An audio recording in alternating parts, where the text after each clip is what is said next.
Hello, and welcome to what was supposed to be this slide, the deep dive into the block grid. That's me.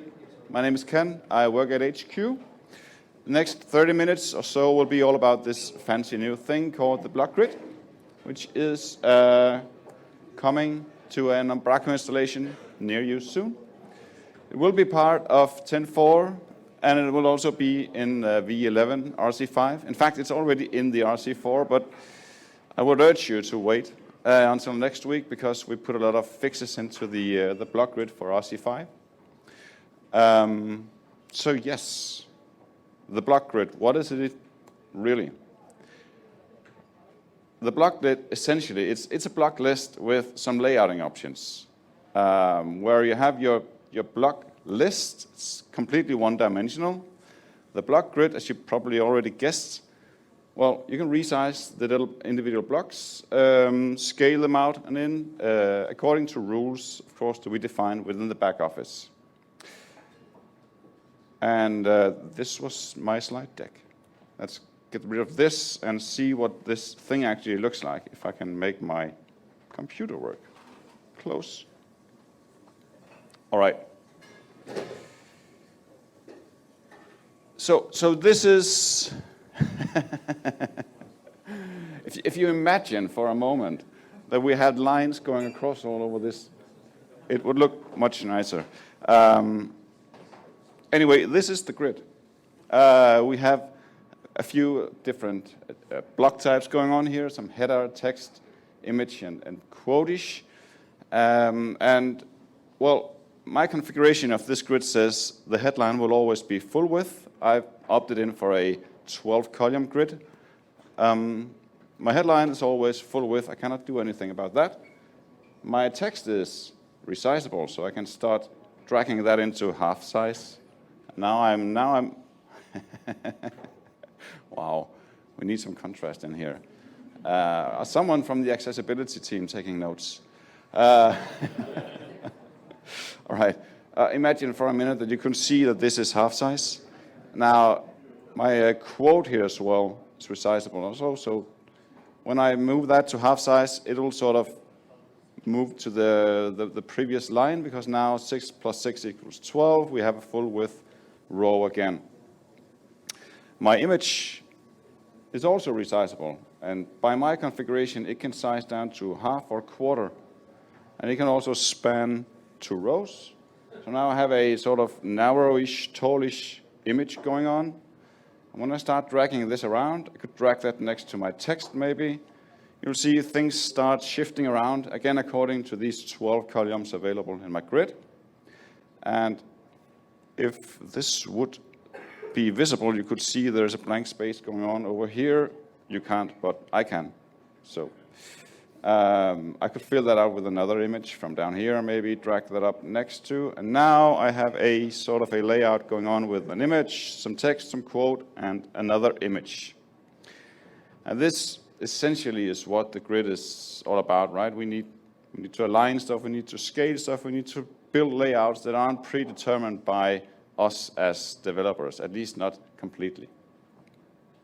Of course, there's a lot more to the grid than just resizing little bit blocks. One of the new concepts that are introduced with this grid is grid or block areas. Each of these types, image types or whatever, each of these block types can contain new areas, which essentially are new grids. So any type of block can contain any number of areas, and an area will be a completely new grid where you can align new objects within or new items within. This sounds weird, and I was like, why? It turns out there are a bunch of very good use cases for this. Consider this design for a moment. If we look past the hero on the top, you'll see we have sections going on as we move downwards. Something with background color, and a narrow-ish content area with, well, what actually is blocks of content. And I'm sure all of you have built this like a gazillion times before. This is a prime candidate for using the new block grid. What we could do is we could build sections at the root level of the grid. Section would be well, full width, full screen width with a background color, and apparently some text contrast options as well. And then within that column, we could define an area or multiple areas if we wanted to, where we could chuck in our bits of content, our texts and our images and all that. And that would look something like this. Go away. All right, so again, I apologize for the lack of contrast. Actually, I don't, but I'm sure the accessibility team apologizes for the lack of contrast. In this grid, I can start adding stuff. This is empty, as you can probably guess. When I add something, the only thing that's available to me at this point is a section, or a one-column section, as it turns out. And this section has the background color definition right here, and a text contrast definition. And now, once I've added that section, there's an extra Add Content button now. And that's my area, that's my grid, or my block area. So the section block has an area which can contain other blocks. And now I can start chucking in my little blocks here. Say I want some text. I can hit the Create button here. Maybe I'll scale that down, and I'll put another thing in here. It could be a quote. Say hello, hello, hello. And I can start layouting my content within this block area, okay? In the interest of time, of course, I prepared something for you, so we don't have to look at my beautiful typing here. Yeah, eventually you'll end up with something like this. Again, for a moment, imagine that you can see all the lines going on here. We have different sections. Here is a section, and the section has an area. Can you see that? Yes, you can. And this area contains a little bits of blocks, and then we have a new section with some other blocks and another section again. So here we are utilizing the block area to do a sort of a layouting option within our grid. Configuration-wise, this is going to be interesting if the contrast plays nice. It doesn't. This is a block grid data type configuration. We have all of our blocks defined. We can, it's not entirely evident here, but we can group our blocks into, well, groups of our own making. So I have created a layout group up here. Whoops. The layout group at this point only contains a single block called one column section. Then I have a content group with all my little bits of content within. Each of these blocks are built around element types. We have content models exactly like we do in the block list. So each block is based on an element type as a content model here. And this element type defines the data that I am able to enter as an editor. In this case, my background color and my text contrast. We could have a settings model as well for each of the blocks. Again, exactly like we have it in the block list. So we could have content and settings separated into different areas. I don't want my editors resizing my section. The section lives at root level. It should always be full width. But if I wanted some resizing options, I can go in here and start adding whatever resizing options should be available for my one column section, maybe 4 and 12 columns and 1, 2, or 3 rows. With this setup, the editors would be able to scale the section in 4 or 12 columns and span 1, 2, or 3 rows. And they could start layouting sections. That's weird, but they could. Again, my section, for my grid at least, it lives at the root level. I don't want sections within sections. In the right-hand bottom corner, where we have something called permissions, and they are permissions for this block within the grid. So in this case, section lives at root level. I do not want my section within areas, so I just untick that box. And speaking of areas, again, my contrast is failing me, but this is where we would go ahead and define the areas available for my block here. I only have one, and I've named it center. because my entire content lives within one area, but I could go ahead and add whatever else blocks I wanted, and I could start scaling them down and saying, now maybe I have a 2-column layout. So this is more or less the configuration of the block grid. I'll just reload this for a minute, because if I save it, things will go horribly wrong in a minute. So yes, back to the editor. Now that we have our sections and we have our areas and we have our little content bits within our areas, we can start, of course, rearranging. We can rearrange the grid, the entire sections if we want to. If we figure out that our page composition may need to change, we can drag the entire area around, or we could start moving the little bits around. Again, maybe I think this section should be on top, and maybe I would like this image to be up here, and that quote should probably be down there. Well, that's the wrong one. Where do we go? Never mind, the quote here should probably go up there. And I can start rearranging all the stuff that I just built within the back office without retyping things. The blocks, they can be dragged across any part of the grid, because they are, as long as they're available or allowed within the block areas, you can just drag them and drop them. And this is all fine, good and well. It gives you, at least if you have a text with, or a monitor with some decent contrast, it gives you sort of an idea of what's going on with the layouting of your grid. You sort of get the idea that where things are going. But we have a bit of time, and I know we are already over time, but I'm going to spend all the time I have anyway. So too bad, Callum, I won't be making up time today. I think we should have a look at tweaking this into something even better. Anyone here ever did custom layouts for the block lists? Raised hands. Anyone? A few? Some? Hello.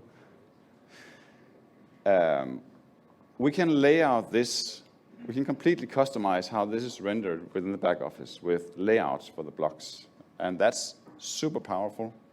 And I know people have shunned away from it because it's time consuming and we have a lot of maintenance issues and so forth. But anyway, I wanted to show you that it doesn't have to be that bad. So back to our configuration and our 1-column section.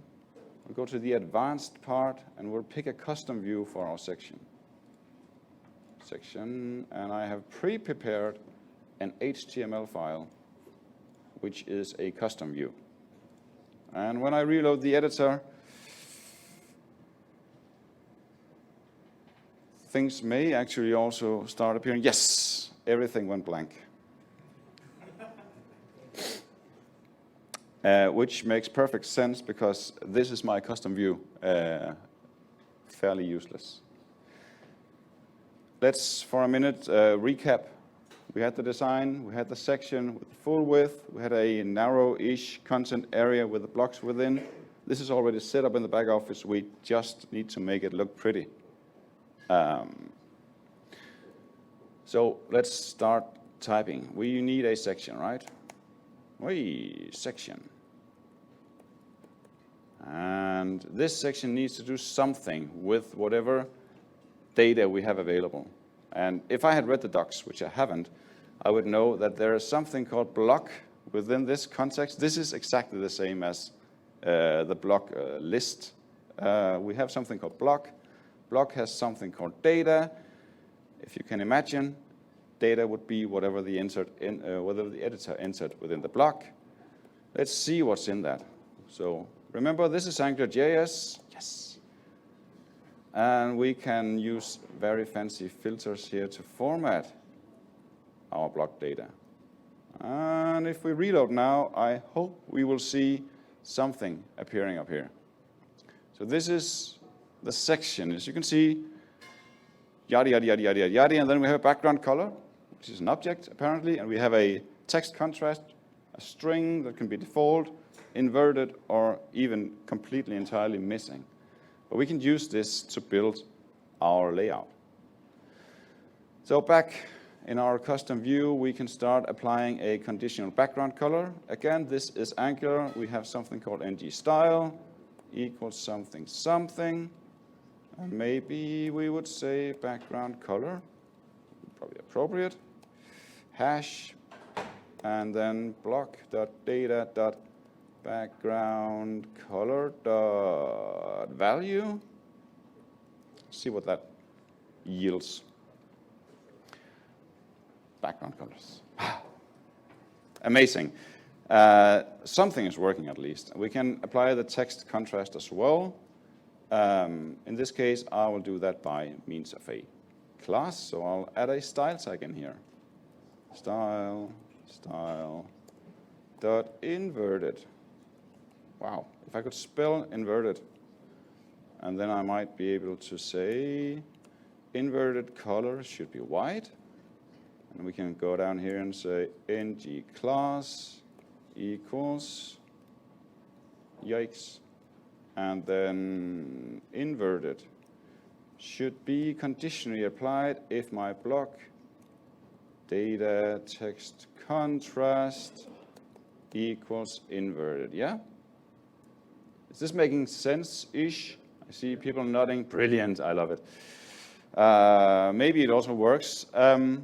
Yes. So now we have our thing going on here. We have our columns, or our sections at least, with background colors and some text contrast applied. And our editors are absolutely going to hate this because there's absolutely nothing to enter data into. And we know that data is, well, content is king, someone told me. Again, if I had read the docs, I would know that I should grab this directive and put into my block. And this block grid render area slots, you can read that. This directive will render all the slots that are defined for my current block, if any. So by putting that in here and reloading, we should be able to see all of our areas returning. This is, well, and now they're just messing up my entire layout because they're way too wide. So what I'm going to do is I'm going to narrow them down a bit. I'll give them a class, call them areas. I'll put that up here. Areas. Now this is a backender doing CSS. I do apologize. Max width. Yes, it's there. 800 pixels. Nope. Maybe numlock should be applied to this. 800, yes. And margin left as auto. This is supposed to be centering, I've heard. I don't know, but I think so. Someone told me. Wow. Okay.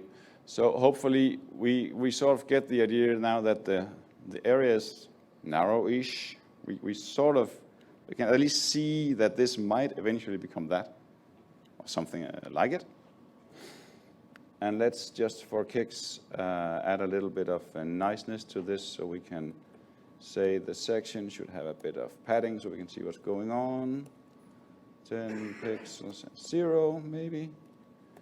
And let's get rid of that JSON, and then we can move along. So this is all fine and well, and I mean, already we're creating value for our editors. Now, this headline could also have a custom view. So let's build that while we're at it. Custom view for the headline. Headline, it's good to have a pre-prepared empty HTML file. Yes. And if we go to the editor here, now this is hopefully a bit easier because our headline block, if it will open, I don't know if it will. Here we go. It just defines a single text property called headline. So hopefully we could get away with just saying block.data.headline and be done with it. Yikes, no one knows what that was. And then suddenly we move away from the block to something that's visually identifiable for our editors. And this is, again, this is well, light years from what we just had 5 minutes ago or 10 minutes ago. We can move down this as far as we want, if we had time anyway. One thing that's worth noting, though, is the blocks are clickable. I can click on to edit anywhere. My custom view does not implement any clickability whatsoever. You can hear my mouse clicking. I have to go to the little pen to open my editor. We can fix that by tapping into the block API. So the block defines an API of its own. We can bind that to ng-click and say block.edit. And then just to make sure that our editors know what they're doing or can see what they have available, we can add a style, so we can style the header with a pointy sort of cursor, just to give them a visual representation or identification of it being clickable. Cursor. Wow. Like this. Fingers crossed this will work. The cursor is there, and it is clickable. Yes. So this is this does not have to take a lot of time to build these little custom views, and it does add tremendous value for the editors. In fact, why don't we do the text while we're at it, because we actually have a bit of time. The text is just an RTE with a text property. So it's not big. I'm going to copy the header or the headline custom view and paste that into my text custom view. And I probably don't want to render the HTML as H2, so I'll put that into a div instead. But otherwise, it's more or less the same. And it was a .text property. Now this is HTML, formatted HTML. And if we do that, if you just write that into the div, it will actually, Angular will start formatting the HTML. So we'll have formatted HTML, and that doesn't work. It will list something, but you'll see all the tags in there as well. So we wanted the actual HTML rendered, and we can do that by ng-bind HTML. This is an Angular directive. And then the block data text. And we should probably also give the pointer clicky thingy as well. So let's introduce a class for that. .text. And maybe we should actually define our text block. Hello. I just picked the text view as well for my text block. And back to our editor, we should see some very fine and nicely rendered HTML. And now, I mean, to me, this makes a lot of sense. We could start doing all the rest of them as well, and we could all have a great laugh at me trying to figure out how to style a block quote. I won't go there, because I did so in advance. And this is where you end up, right? Eventually, you have your entire layout rendered within the back office. And this took me about a day, all in all, to put together. So it does not have to break your budget. And that includes me frantically Googling for styles for block quotes and cards and whatnot. It does not have to take a lot of time. And there is absolutely no, that's a lie, but there's almost no JavaScript involved in this. It's pure HTML. There is a little bit, but we'll get back to that in a moment. The point is, it does not have to break your budget to build these editor experiences. And I know someone will be sat there thinking, well, that's good and well, but now we have all our styles within the views. It's ugly. We have dual maintenance of styles for the back office, styles for the front end. When we add new features, we have to remember to do this and we have to do that. You'll be completely correct. My colleague Niels, though, is writing up a series of blog posts around this subject, block grid and customizations. And he will also, he will touch upon how to actually reuse your front-end styles within the back office. So you don't need to have that dual maintenance necessarily, at least. There are a few tricks to it, but it's pretty doable, I think. So keep a lookout for those posts. I'm not sure when they will arrive, but hopefully soon. As I mentioned, there is a tiny bit of JavaScript involved in some of these. That does not necessarily have to be. But if you notice these cards going on down here, these are built upon exactly the same block model. The only difference between the small ones and the large ones is that, well, the large one's large. If you go ahead and scale that down, you'll see it immediately assumes the small style. Now, this is, it looks neat, but it's also pretty brilliant. What we can do is we can react to the container size when we build our custom layouts, just as we will react to the container size when we render the front end. The block grid makes the container size available in both JavaScript as variables in a layout property somewhere. That's actually what's been used to build that one. It also makes the sizes available as CSS variables. So if whatever your poison is, you can build these sort of editor experiences that react to container sizes. In this case, we've used, or I have used, I'm very proud of this, a CSS variable to say whenever my text goes full width, I will split it into columns for readability. So we can do a lot of very advanced stuff, and it does not have to be terribly time-consuming. And I would argue that this editor experience is a lot better than what you would have right out of the box anyway. When this happens, when you start building something like this, you also at some point realize it may actually be hard to figure out where to go about when you're dragging stuff. It is sort of lenient, it does work, but you may lose orientation eventually because customizing the views will make things bigger.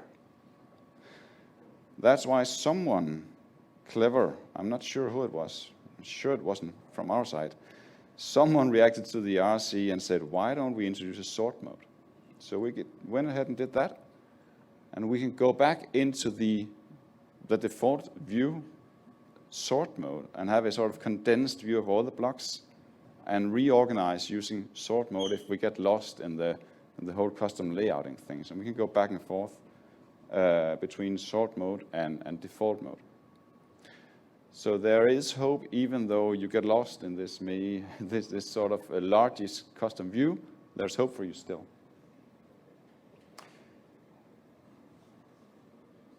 We have exactly 1 minute and 10 seconds left. And I'm not going to waste a whole minute.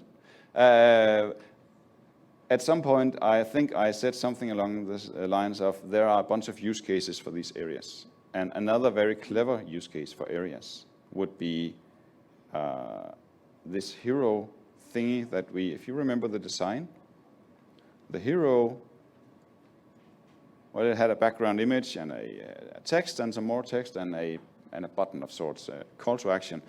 There's no saying, though, that my design dictates all of these things. And usually you would say, well, you probably need the background image and probably also need the headline-ish. But maybe the text and the call to action, maybe they're optional.